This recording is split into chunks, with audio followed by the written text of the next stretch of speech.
bedanya pecundang dan pemenang, dia melihat kegagalan, pecundang akan menyesal seumur hidup. Tapi kalau pemenang, dia lihat kegagalan, dia akan mencari tahu salah saya di mana, dan saya akan belajar supaya kalian tidak terjadi lagi. Itu yang membedakan. Nah, kebayang nggak kalau blockchain itu ternyata punya potensi untuk menghindari adanya inflasi dikarenakan komoditi beras yang langka. Bisa loh. Jadi kalau teman-teman mau jadi inovator, teman-teman mau jadi entrepreneur, ya siap-siap untuk berteman dengan kegagalan. Gitu.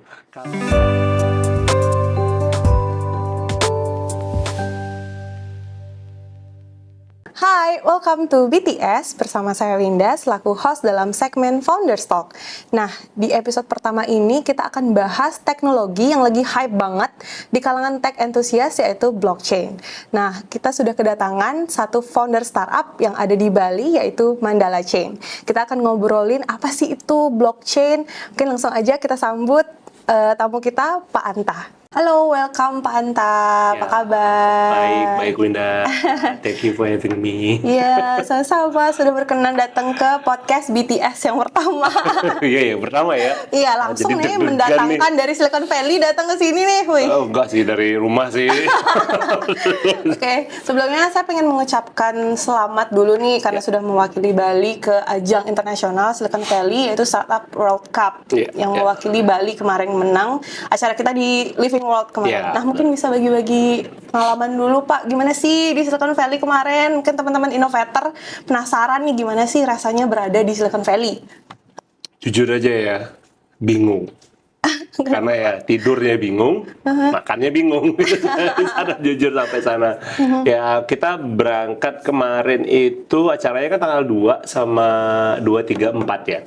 Tapi kita berangkat karena kita mau spare waktu supaya bisa nyesuaiin jet lag. Jadi kita berangkat tanggal 29 waktu itu. 29 ini pertama kali juga sih penerbangan sampai lebih dari 15 jam. Jadi kita terbang dari Bali ke Singapura, transit, terus dari Singapura direct langsung ke San Francisco. Nah, tuh tumben ngerasain tidur, bangun, belum nyampe, tidur lagi, bangun, belum nyampe juga. Udah bener sepanjang itu ya? Sepanjang itu. Nah, tapi yang jadi uniknya kita nyampe di San Francisco itu malam. Malam sekitar jam 8 malam dan dari bandaranya San Francisco langsung ke kota San Francisco-nya. Jadi kita tinggal di San Francisco dulu sebelum kita ke Silicon Valley, ke San Jose. Acaranya di San Francisco, tapi kita menyempatkan di hari terakhir kita di sana tuh kita muter di San Jose di Silicon Valley. Jadi waktu kita di sana jujur aja aku agak kaget dan amazed juga. Kenapa? Karena kalau kita di Indonesia ini kan kalau billboard itu kelewat kan palingan iklan consumer good ya, terus iklan. Kalau di Bali mah beach club gitu kan. Di sana tuh iklan itu adalah semua tools yang kita pakai. Contohnya? Iya, Canva. Ya, iklannya AI, terus cloud computing. Jadi iklan billboard itu rata-rata teknologi semua. Itu pun waktu kita masuk dari tol, dari highway, masuk ke kota pun sama gitu. Dan bahkan di dalam kotanya sendiri itu banyak sekali iklan-iklan tentang AI. Banyak sekali AI lah, cloud computing lah, operating lah, banyak sekali itu untuk teknologi. Nah, akhirnya kita nginep di acaranya waktu itu di Hilton Union Square. Jadi kita nginepnya, kita nggak dapet di Hiltonnya, jadi kita nginep di hotel dekat Hilton. Terus dari sana memang mungkin karena kondisinya kurang bagus ya di US ya pada umumnya ya. Jadi banyak sekali apalagi pasca COVID itu banyak sekali homeless sih yang kita lihat di sana. Saya cukup kaget sih ngelihat begitu banyaknya dan jujur sampai hotelnya itu drawing map gitu ke kita bahwa please jangan ke sini gitu, hati-hati ke daerah ini gitu. Nah, itu kita benar-benar kayak pelajarin banget. Nah, itu sih. Kita kan tadi udah ngomongin tentang Silicon Valley nih. Saya pengen ngomongin tentang pribadi Pak Anta. Apa sih yang membuat Pak Anta itu menjadi seorang founder seperti sekarang? Jadi apa sih dasar pemikiran Pak Anta tuh kenapa sih pengen terjun ke dunia startup dan blockchain gitu? Apa ya? Jujur sih kalau bisa dibilang Kalau mimpi ingin jadi pengusaha sih memang dari dulu ya, memang dari dulu. Jadi kebetulan ayah saya pengusaha, ibu saya juga pengusaha, terus saya punya paman yang dekat udah almarhum juga pengusaha. Jadi rata-rata kakak saya juga pengusaha gitu kan, kakak sepupu saya pengusaha, terus kakak sepupu saya ada dua, ada cowok ada cewek, keduanya pengusaha. Nah jadi kayak ini keluarga kita keluarga pengusaha kan. Nah, makanya satu hal sih yang aku dari dulu itu ngelihat bahwa I want to making something gitu Yeah. kan, apapun itu saya mau buat gitu. Jadi sebenarnya startup Baliola ini bukan perusahaan pertama saya gitu, udah puluhan kali ya, dan ya banyak yang Up gagal and gitu. down lah ya. Banyak yang maksudnya banyak yang ada yang berhasil, ada yang gagal gitu. Tapi yang satu hal yang saya itu senang itu adalah satu, saya passionate di teknologi. Iya. Jadi memang di IT ya. Saya suka sesuatu yang memang inovatif, yang baru, yang bisa ngasih dampak gitu. Itu yang pertama.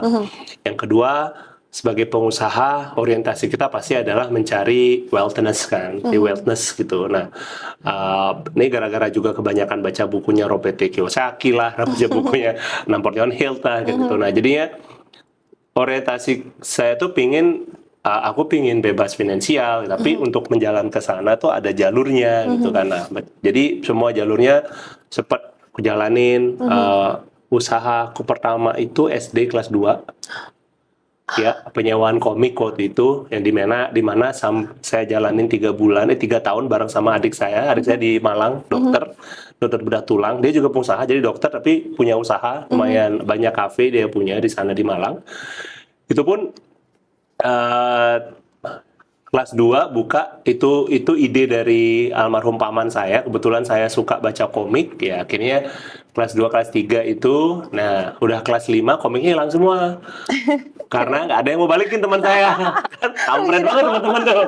Sampai sekarang saya bingung, komik gue banyak banget dulu ya, di mana ya gitu. Nah itu dulu. Terus SMP saya fokus ke sekolah SMP, SMA sempat buka usaha kecil ya waktu itu, terus ikut MLM, SMA saya di SMA 4 dan Pasar. Terus kuliah, nah kuliah semester 2 saya sudah buka usaha software house waktu itu. Wah, keren. Software house di kos-kosan.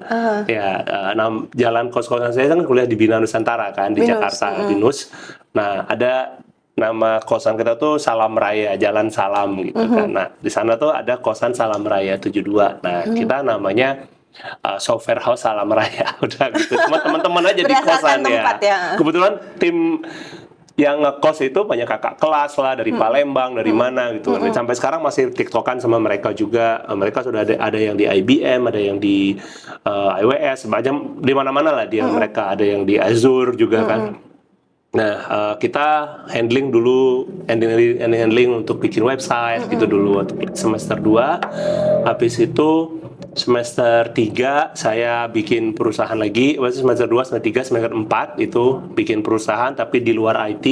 Nah, kayak saya ngurusin telekomunikasi waktu itu, bikin perusahaan telekomunikasi. Nah, terus jalan, gagal gitu. Terus seperti itu terus sampai akhirnya mau lulus kuliah lagi bikin usaha gitu. Terus bagus awalnya, seret gitu, tapi namanya anak muda ya, umur segitu kan, di daerah kota besar gitu kan, otak udah sengklek kan, dari sini udah nggak jelas kan, dapat penghasilan yang cukup lumayan, nah udah mulai aneh-aneh gitu. Akhirnya gagal lagi gitu, jadi terus kayak gitu. Terus akhirnya saya terakhir itu saya merasa waktu itu papa yang ngajak, kayaknya kamu coba kerja sama orang dulu. Kayaknya yang kamu butuhkan adalah disiplin gitu kan. Akhirnya ya aku kerja di Jogja sama di Jakarta, jadi di Gama Tekno waktu itu. Nah, tapi di Gama Tekno itu uniknya adalah direktur Gama Tekno waktu itu, Pak Aditya, itu ingin membangun namanya intrapreneurship. Apa itu? Jadi perusahaan, jadi membangun jiwa entrepreneur di dalam perusahaan. Nah, itu benar-benar aku excited banget. Dan akhirnya saya ikutlah menjadi di manager di emerging business solution. Jadi tugas saya adalah mencari teknologi baru, mengembangkannya untuk gimana cara membangun model bisnisnya dan mencari pasarnya gimana. Gitu. Nah dari sana mulailah masuk ke startup. Jadi aku dulu bantuin Jogja Digital Valley pernah, terus bantuin juga waktu itu sempat di banyakan sih di Jogja ya, karena di ekosistemnya di sana ya waktu itu. Nah, dari sana aku kenal teknologi blockchain, aku kenal teknologi cloud, aku kenal teknologi yang lain-lainnya lah ya, banyak ya. Nah, dari sana berkembang, sebenarnya waktu ngurusin smart city, karena kan Gamma Techno juga ngurusin smart city, aku juga diminta untuk terbang ke beberapa daerah kan di smart city. Memang di sana itu kita bantuin beberapa kota itu untuk bangun inisiatif smart city. Jadi aku jadi asisten waktu itu, asisten tim ahli, tenaga ahli dari teman-teman UGM itu untuk menyusun blueprint smart city gitu. Nah dari sana aku belajar sih, dan ternyata tapi ada satu hal yang missing gitu. Missingnya adalah ini semua data tersentral ya, disimpan di sini. Terus gimana caranya? Berarti ini punya power yang gede dong dia ya. Iya, satu entitas titik, ini. Waduh, kok bahaya ya, kok serem ya gitu. Terus belum lagi ngelihat security gitu karena waktu itu sudah kebayang wah ini perlu solusi, tapi aku nggak tahu solusinya gitu. Waktu itu belum kenal blockchain. Aku kenal blockchain 2017. Waktu itu kakak sepupuku yang di Australia datang ke Bali, terus dia bilang, bro coba deh lu belajar tentang teknologi nih, kripto gitu kan dulunya. Di belakangnya ada blockchain nih. Kakak nggak ngerti kan, kakak aku bukan orang IT kan, aku orang commerce gitu. Coba deh lihat, kayaknya seru nih. Soalnya kakak bilang kayaknya bisa nih kita bikin kayak fraction property gitu. Oh, menarik juga ya gitu. Akhirnya aku pelajarin blockchain waktu itu. Belajar blockchain. Lama-kelamaan kok nyantol loh. Ini kayaknya ini yang missingnya satu ya gitu. Emang apa sih spesialnya blockchain tuh Pak? Buat Bapak nyaman sama blockchain? Tempatnya adalah ada satu hal yang bisa dibilang aha poinnya. Jadi aku udah dari dulu tuh kayak nyimpen satu permasalahan di kepala gitu, adalah ini data punya kita ya. Karena aku waktu itu diajarin sama Pak Adityo Hidayat, direktur operasionalnya Gamma Techno. Beliau juga sekarang jadi tenaga ahli di UGM kan. Dulu tuh beliau ngajarin saya waktu ngurusin bikin blueprint sama peta jalan yang di Jakarta. Nah waktu itu aku nggak dapat pelajaran ini di kuliah, tapi dapat dari beliau gitu ya. Pak Yoyo namanya, suka banget naik sepeda gitu Pak. Kita panggilnya Pak Yoyo gitu. Mas Hanta, data itu sebenarnya ada haknya nih. Ada namanya data custody, ada namanya data owners, ada namanya data operator. Nah ini nih beda-beda nih Mas Santan. Di sana aku ngerti bahwa sebenarnya pemerintah itu ada data yang bersifat data custody, ada data yang bersifat owners, ada data yang bersifat operating. Nah, dari sana aku mikir gitu. Berarti ini seharusnya pemerintah itu ada data-data pribadi kita tuh seharusnya itu bukan data ownersnya pemerintah, itu harusnya data owner saya gitu. Terus beberapa hal-hal kayak bank atau yang lainnya, saya juga harusnya punya hak ke data tersebut gitu. Nah, makanya dari jalan itu, bank, pemerintah itu ngeluarinlah aturan perlindungan data. Bahkan bank sampai ikutin ISO 27001 kan. Nah, itu kan udah oke. Berarti menunjukkan bahwa dia sudah melakukan tata kelola yang baik gitu. Tetapi kan oknum-oknum tetap ada. Bukan salah banknya, bukan salah pemerintahnya. Ini oknumnya yang kampret-kampret biasanya kan. Tapi kan ya ini jadinya yang jadi pertanyaanku waktu itu sama Pak Yoyo itu, berarti Pak, kalau oknum gimana dong Pak? Ya itulah kelemahan kita, nggak bisa kita jadinya kontrol oknum. Tapi tetap jadi masalah Pak, ya, tetap jadi masalah. Ada solusinya ya kita harus cari solusinya. Nah kan terus kayak gitu. Nah sekarang kita ketemu solusinya, namanya blockchain. Itu loh. Dimana kita kembalikan lagi. Konsensus ada terjadi, desentralisasi terjadi, terus ada resilient di datanya, recording, provenance yang ada semua. Nah ini yang sebenarnya aku bilang, ini jadi solusi nih. Waktu itu jujur waktu 2018 aku bikin startup pertama blockchain, waktu itu namanya Satu Bata yang harus ditutup. Ngomongin tentang peluang kerja blockchain, Sekarang itu kan blockchain tuh lagi hype-hype-nya Pak ya di tech enthusiast juga. Nah, sebesar apa sih peluang kerja di bidang blockchain dan perbedaan blockchain di Indonesia dan juga di luar itu seperti apa? Ini justru unik ya. Waktu kemarin ke San Francisco, itu waktu networking night, pemahaman teman-teman di sana dengan kita yang di sini tentang blockchain itu jauh loh. Oh ya. Kita jauh lebih dalam daripada mereka. Mereka lebih fokus pada kriptonya. Sedangkan waktu kita jelasin, atau ada beberapa startup gitu datang terus bilang, I like your solution. I want to know why you using blockchain. Gitu. Kita jelasin, kita lagi bangun digital identity nih di Indonesia bareng sama pengelola domain Indonesia. Terus kita lagi bangun electronic medical record use cases. Terus kita lagi bantu pemerintah provinsi, beberapa provinsi, ada 2 provinsi yang kita bantu sekarang itu untuk membangun resilient data mechanisms gitu. Dia kaget how you do that gitu kan, how the government understand this gitu.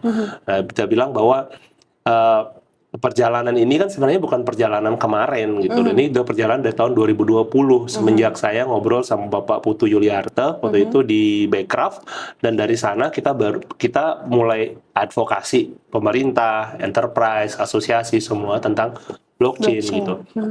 Nah, peluang kerjanya masih banyak, Winda. Masih bisa, ya sekarang gini aja deh. Kalau kita ngomongin blockchain, kira-kira Winda mau lari kemana? Pasti ke Baliola. Dan itu yang dirasakan oleh seluruh di Indonesia. Palingan cuma 3 sampai 4 titik poin mereka bisa bergerak gitu loh.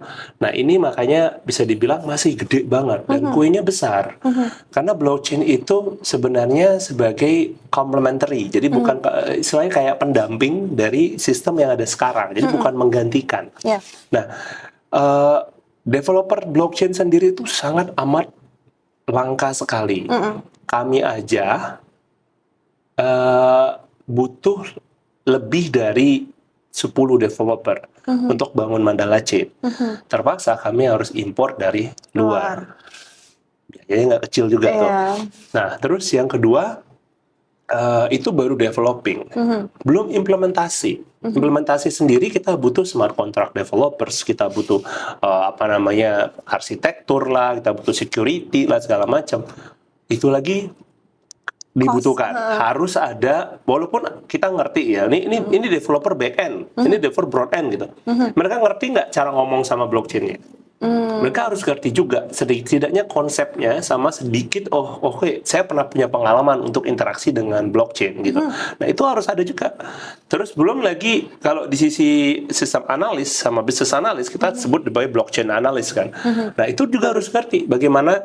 Itu aja sedikit yang ngerti gitu. Gak banyak kok di Indonesia nih. Teman-teman, rata-rata kita sering kontakkan sama teman-teman yang memang ngerti. Kayak aku sekarang ngurusin yang di Jawa Barat, itu bareng nggak cuma dari tim ahli kita gitu. Kita juga kontak yang dari Jakarta, dari Bandung gitu kan. Bantuin kita dong gitu. Soalnya it's cannot be doing it alone gitu kan. Nah, itu jalanin. Terus ini yang sebenarnya bisa dibilang masih banyak sekali peluangnya. Nah, memang blockchain itu, saat belajar blockchain itu kita harus menghilangkan ego dulu. Ego bahwa gue ngerti semuanya gitu. Itu harus hilang dulu. Karena apa? Karena benar-benar kita harus open minded untuk belajar blockchain, karena ini merubah mindset kita yang dari dulu centralized ke desentralisasi. Ini kita harus mau baca setiap hari, harus ngalah setiap hari baca gitu. Karena saya pun ngerti blockchain, benar-benar ngerti dalam-dalamnya itu saat sudah mulai BBC ada. Sebelumnya palingan cuma kripto NFT gitu kan. Tapi setelah masuk ke BBC, kita dikasih panggung, sama kita dikasih playground ya, sama Backcraft waktu itu untuk explore deh use case di Denpasar gitu, di pemerintahan. Di sanalah kita mulai belajar benar-benar dalam bahwa blockchain itu bisa seperti ini ya. Makanya kita sampai bilang blockchain itu NFT sama kripto itu baru salah duanya ya. Nah, itu banyak lagi loh yang ada di belakang itu, dan ini yang harusnya kita dalemin, karena justru apapun yang teman-teman lakukan sekarang gitu, misalnya startup apapun itu, mereka bisa pakai blockchain kok, semua startup bisa. Nah, itu yang serunya itu yang bikin aku juga senang gitu. Maksudnya saya tidak menggantikan teman-teman gitu. Saya tidak berkompet sama teman-teman gitu. Membantu Tapi saya menyiapkan juga, infrastruktur untuk membantu satu sisi yang mungkin teman-teman ingin kuatkan gitu. Ya. Yaitu di sisi integrity, data resilient, sama trust ekosistem. Nah, itu yang bisa saya bantu. Nah, jadi saya maunya di sana aja. Saya nggak mau gantiin siapa-siapa. Karena buat saya kuenya gede banget. Saya nggak usah harus ngerebut kue orang lain gitu loh. Buat apa? Ya kita mendingan udah kue saya ini deh gitu. Saya red velvet aja gitu. Yang red velvet itu pun cuma krim bawahnya aja. Saya nggak masalah kok gitu. Udah cukup kok buat saya gitu kan. Nah, itu ya karena sebenarnya. industri blockchain ini benar-benar gede banget ya Pak ya. Industrinya sebenarnya gini, kalau spesifik, maksudnya linear blockchain itu cukup gede. Saya kemarin aku lakuin analisa di Indonesia sendiri pasarnya sampai 18 billion dollars. Gede banget. Ya, terus di Asia itu sekitar 24 billion dollars. Nah, terus kita ngomongin tentang Indonesia sendiri itu sekitar 2 sampai 3 billion dollars sendiri. Terus kalau kita ngobrolin tentang dunia di tahun 2000 ini McKinsey ya, 2020 2030 besok itu total pasarnya itu sekitar 200-an sekian billion dollars. Itu baru itu ya. Nah, yang tidak linear dengan blockchain, tetapi juga blockchain punya peran adalah security, cyber security. Itu 2 trillion dollars loh. 2 trillion dollars all over the world. Nah, makanya gede banget pasarnya. Ini juga aku ketemu dengan satu orang security expert, dan dia juga banyak bangun startup, tapi sudah banyak kan exit gitu kan. Dia juga cerita, Anta kalau kamu mau masuk ke dunia IT, you already in the right track. Gitu. Why? Because you're talking about security. And in the meantime, the startup that is resilient is security. Cyber security will not die. It will be rising up. Semakin dunia ini digital, maka cyber security akan meningkat. Ya, nah sekarang aja kan banyak kan. Iya, benar-benar. Nah, Mandala Chain ini kan bergerak di bidang industri blockchain. Nah, kemarin saya dapat baca beberapa artikel bahwa Mandala Chain lolos Parachain, Polkadot. Apa sih sebenarnya Polkadot dan Parachain? Mungkin Pak Anta bisa jelasin ke teman-teman innovator. Jadi gini, di blockchain itu tuh sebenarnya jaringan ya. Jadi dia tuh sebuah konsensus jaringan. Jadi kayak community itu, di mana setiap titik itu atau setiap server, jadi kumpulan banyak server itu dia punya otoritas sendiri-sendiri, jadi dia memiliki hak voting di dalam sistem, nggak kayak sentralisasi. Kalau tadi kan namanya terdistribusi ya, tetap headnya satu, dia cuma meng-cloning aja ke yang lainnya. Datanya. Nah, jadi tetap kalau dikenain headnya satu ya semua bakal kena semua, karena otoritasnya ada di satu titik. Tapi kalau di blockchain dia otoritasnya semua punya authority, semua punya suara, jadi demokratisasi sebenarnya. Nah, dalam proses ini pengambilan keputusan pencatatan, memastikan tata kelola benar itu menggunakan mekanisme konsensus.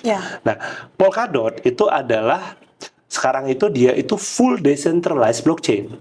Nah, kayak Bitcoin kan full decentralized. Kita nggak tahu siapa yang megang, pokoknya siapapun jadi mining, dia adalah pelaku sebagai penyimpan datanya gitu. Nah, Ethereum juga sudah dia ada proof of stake sekarang.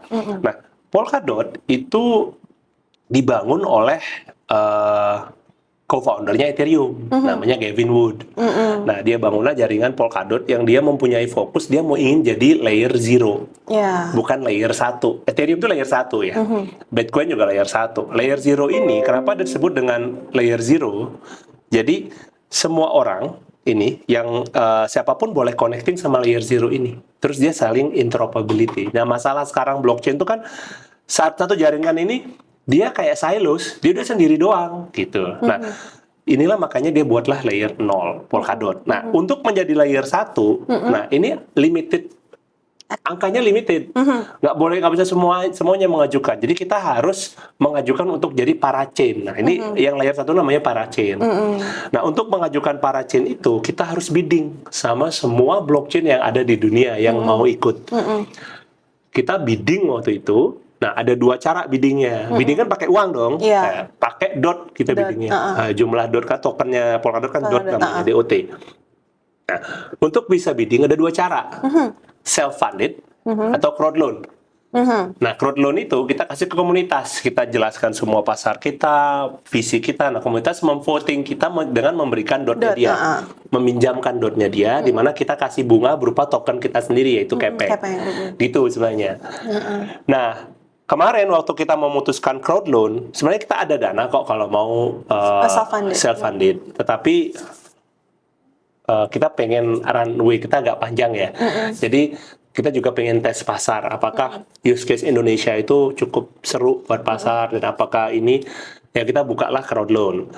Ternyata respon pasar tuh amazing. Iya. Amazing. Kemarin saya lihat 1 juta. 1,2 juta. 1,2 juta USD. Biddingnya ya. Biddingnya. Kita termasuk yang tinggi waktu itu, masuk yang tertinggi.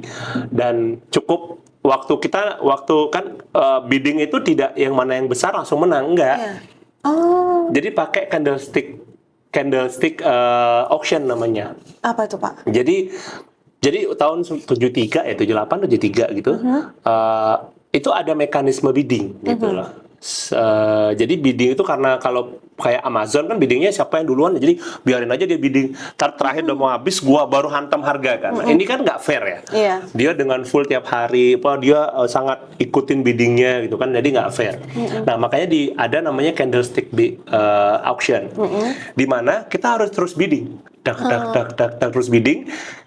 Kita nggak tahu, jadi lama biddingnya sejam gitu misalnya. Tapi di belakang itu ada lilin, namanya candlestick kan, lilin. Kita nggak tahu lilin itu mati kapan.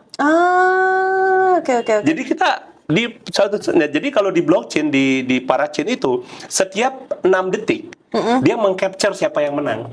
Dan kita nggak tahu detik yang mana, 6 detik yang mana yang dipilih. Itu random, kita nggak tahu. Jadi saya harus memastikan saya menang terus. Jujur waktu itu kami di awal-awal kalah terus. Karena itu kita negosiasi lah sama yang kita bidding kan. Kebetulan yang bidding bareng sama saya waktu di Hong Kong, waktu di Polkadot Blockchain Academy.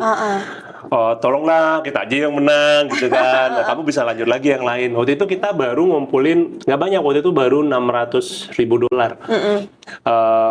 Dia udah naik di atasnya. Wah, kita udah, waduh, gimana nih? Siapa yang mau support kita ya? Udah. Itu sudah, dia bilang, oke lah, bantuin lah, kita mau naikin, tapi lu jangan naikin lagi. Gitu kan, negosiasi lah ya. Tiba-tiba dia naikin lagi, dong gitu. Anjir, dalam hati udah lemes. Udah, kayaknya kita ngobrol sama tim. Udahlah, kita kayaknya ikut yang next auction aja gitu kan. Oh ya sudah. Kita tidur, udahlah, malam udah kan, udah hari ketiga itu, malam aduh capek lah, tidur.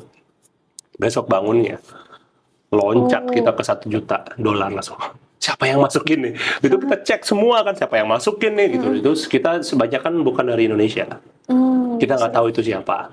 Gitu. Jadi mereka yang memang sudah senang sama kita ya gitu. Nah akhirnya kita kalah di 63 tetap karena ternyata lilinnya mati di awal, pas kita kalah gitu ya, makanya kita nggak bisa menang. Nah di 64 di auction yang berikutnya ada yang berani auction sama kita, karena kita udah terlalu mahal, $1,2 juta, nggak ada yang berani, karena wah ngapain aja. Nah terus akhirnya kita lah menang. Nah 65 yang menang itu cuma $600,000 ya. Jauh ya gapnya. Itu udah duluan gede waktu itu. Nah makanya akhirnya sekarang blockchain kita itu digunakan oleh Polkadot untuk melakukan validasi. Jadi semua data-data yang kita punya itu kita udah secure di Polkadot. Jadi kalau di Mandala Chain, data-data yang apa namanya, yang nanti akan dibangun di Mandala Chain, disimpan di Mandala Chain itu sudah di record di Polkadot juga, yang di parachain-nya seperti itu. Oke.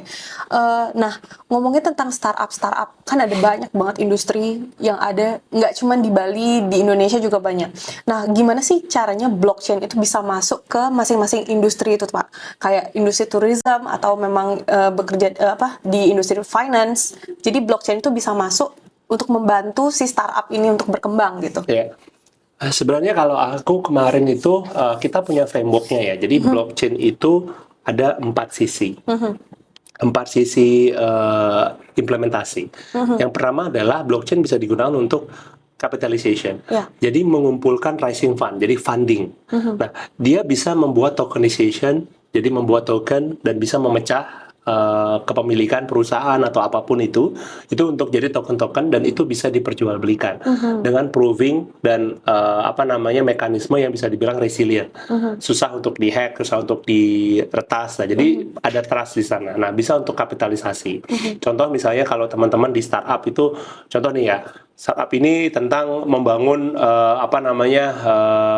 solar cell gitu misalnya. Nah, solar cell ini yang kita bisa tokenisasinya adalah besarnya solar cell ini atau besaran energi yang dihasilkan oleh solar cell. Nah, terus itu ini yang kita jual sebagai perjanjian bahwa misalnya satu bidang solar cell itu bisa menghasilkan contoh gitu 600 berapa kilowatt gitu misalnya kan. Nah, itu yang di tokenisasi dan itu dibayar di depan sebagai kontrak. Nah, itu kan juga bisa untuk funding. Nah, itu satu sisi itu funding. Yang kedua adalah product quality. Yang kedua product quality. Nah, contoh product quality blockchain itu mekanismenya adalah provenance. Jadi sekali kita record di blockchain selamanya ada di sana. Jadi ada proof-nya. Ada record dari ujung sampai ujung tuh ada gitu loh. Nah, contoh nih, blockchain misalnya digunakan untuk kearsipan di pemerintah. Jadi kita tahu bagaimana perjalanan memo-memo pemerintah itu. Nah, itu bisa tuh pakai blockchain. Yang kedua misalnya perusahaan peternak ayam. Nah, kita bisa tahu bahwa ayamnya ini menghasilkan telur seperti ini ayam ini dikasih makan apa segala macam. Nah, itu ada pakai blockchain bisa gitu. Nah, tapi inilah kenapa kita tidak bisa sendiri. Baliola nggak bisa sendiri. Kenapa? Kita tidak fokus bikin aplikasi ayamnya. Yang kami fokus bikin aplikasi penyimpanannya namanya blockchain Mandala Chain ini atau Mandala Application Chain, ada 2 chain kita. Nah, terus yang bikin software ayam, nah inilah saya cari startup teman-teman gitu loh. Nah, itu yang di product quality. Nah, berikutnya lagi itu juga bisa untuk supply chain. Nah, supply chain ini kan problem dari dulu kan. Di mana sih mentoknya? Ini masalah supply. Nah, kebayang nggak kalau blockchain itu ternyata punya potensi untuk menghindari adanya inflasi dikarenakan komoditi beras yang langka. Bisa loh. Jadi kalau beras itu bisa kita track tuh dari petani sekian harus ini, kita bisa tahu jalurnya ini di mana mentoknya, di mana hilangnya suplainya itu. Dan dia nggak bisa manipulasi. Gitu, dan itulah menggunakan supply chain ini termasuk dalam proses saya mau pesen barang kamu tapi kita kan nggak yakin ini orang punya uang nggak sih? Nah, itu bisa pakai blockchain, pakai smart contract. Jadi dananya itu ditaruh di smart contract. Once barang itu keluar, dana akan cair langsung. Jadi ada keamanan gitu sebenarnya. Nah, itu dari sisi supply chain. Dan yang terakhir adalah assurance. Assurance ini kayak apa ya? Dia insurance ataupun compliance. Contoh, kita punya pabrik nih. Nah, pabrik ini kan punya aturan. Limbahnya harus begini segala macam. Itu bisa pakai smart contract buat memastikan tidak terjadi. Gitu. Jadi saat smart contract udah hitung, dia otomatis akan bilang bahwa ini sudah nggak sesuai. Jadi ya itu nggak akan keluar. Jadi ini sebenarnya blockchain itu 4 ini aja itu sudah banyak kok solving a lot of problem. Nah, di sini sebenarnya yang bisa dibilang blockchain bisa dikerjakan, iya, tourism bisa kok. Mau apa? Crowdfunding. Oke, crowdfunding untuk apa? Ya kan, crowdfunding bisa mekanismenya tinggal digamifikasi. Ya, terus tourism buat apa? Buat product quality. Apa quality-nya tourism? Happiness atau apa? Green-nya. Ada assurance, karena tourism kan bisa dibilang eksploratif sekali ya. Kadang bisa eksploratif, kadang bisa preventif. Dia malah bisa melindungi kan. Nah, tapi kan kita harus clear bahwa benar, misalnya kita bikin destinasi gitu. Destinasi ini harus memastikan bahwa dia menggunakan green energy, dia menggunakan apa, ini harus ada bukti. Nah, pakai blockchain bisa untuk melihat buktinya. Tetapi balik lagi, kami tidak membangun aplikasinya, kami bangun penyimpanan data. Makanya kenapa saya senang banget di Bali Tech Startup. Karena ini teman-teman banyak nih. Kan saya gini aja, saya nggak mau bikin aplikasi yang kamu buat karena itu bukan keahlian saya. Anda lebih ahli, teman-teman ini jauh lebih ahli ya, kayak Join lah, Lokadana lah, terus ada Gespro, ada Connect Market, ada Genome, itu semua udah pasti expert gitu loh. Dan mereka, justru saya amazing sama teman-teman di BTS ya. Tetapi kan kalau dari sisi ini, yang saya bisa lakukan buat teman-teman ini adalah dari 4 pilar itu, yang mana teman-teman perlu bantuan gitu kan. Oke, teman-teman, berarti banyak banget industri-industri yang bisa dimasukin oleh teknologi blockchain, benar ya Bapak? Berarti tidak hanya nih member-member di BTS, tapi teman-teman startup di luar sana juga bisa nih berarti kerjasama bareng sama Mandala Chain. Oke. last nih Pak pertanyaannya. Mungkin ini aja deh pesan-pesan Bapak kepada teman-teman inovator yang mau memulai suatu startup atau mungkin mau masuk nih ke industri blockchain. Mungkin yang startup dulu ya. Kalau masuk industri blockchain itu tergantung dari kebutuhannya teman-teman ya.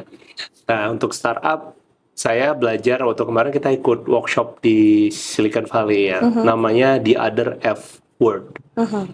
F kan tahu kan? What the F gitu kan biasanya kan. Nah, ternyata F Word itu yang bikin Silicon Valley seperti sekarang, yang bikin San Jose dan banyak sekali startup yang sukses di Silicon Valley karena dia mengembrace yang F ini. What's Apa F? No. Failure. Ternyata resource terbesar seorang pengusaha itu bukan resource yang unlimited, itu pengusaha punya loh, unlimited resource. Jadi sumber daya yang tidak terbatas tuh bukan ide, tapi kegagalan. Nah, yang membuat Silicon Valley sebesar itu dijelasin ya, membuat Silicon Valley adalah budaya untuk siap fail dan mau embracing the failure and doing what next gitu. Karena if dia mereka ini melakukan survei kepada 200 founder dari Silicon Valley yang sudah udah gede-gede. Semua founder mengatakan satu hal. If you want to be a startup founders, you need to embrace the unlimited resource that called failure. Jadi kalau teman-teman mau jadi inovator, teman-teman mau jadi entrepreneur, ya siap-siap untuk berteman dengan kegagalan. Failure. Gitu. Kalau teman-teman tidak bisa berteman kegagalan, sekali kalian gagal terus habis itu bunuh diri, ya sudah selesai urusan. Nggak usah lah jadi pengusaha gitu. Karena pengusaha itu adalah orang yang paling gagal di dunia katanya. Ya, tetapi bedanya pecundang dan pemenang. Dia melihat kegagalan, pecundang akan menyesal seumur hidup. Tapi kalau pemenang, dia lihat kegagalan, dia akan mencari tahu salah saya di mana, dan saya akan belajar supaya kalian tidak terjadi lagi. Itu yang membedakan. Nah, itu makanya kalau mau apapun itu, mau teman-teman mau jadi founder startup, mau buka toko bakso, mau buka toko buku, mau buka apapun, the one thing, you will make a mistake. You will. Kita nggak bisa bilang, no, I will not making a mistake gitu. Munafik ya. You will do a mistake. You will see mistake. You will do failure. Something will be failed. Dan gimana caranya kita melihat kegagalan itu? Iya, itu yang penting. Karena kegagalan itu akan selalu menjadi scratch dalam hati kita sebagai pengusaha ya. Cuma bedanya, scratch itu mau kita make it wide open atau kita hias dia sebagai sebuah memori hidup. Nah, itu yang membedakan. Nah, makanya kemarin kita sempat ke rumahnya Steve Jobs yang lama. Ya.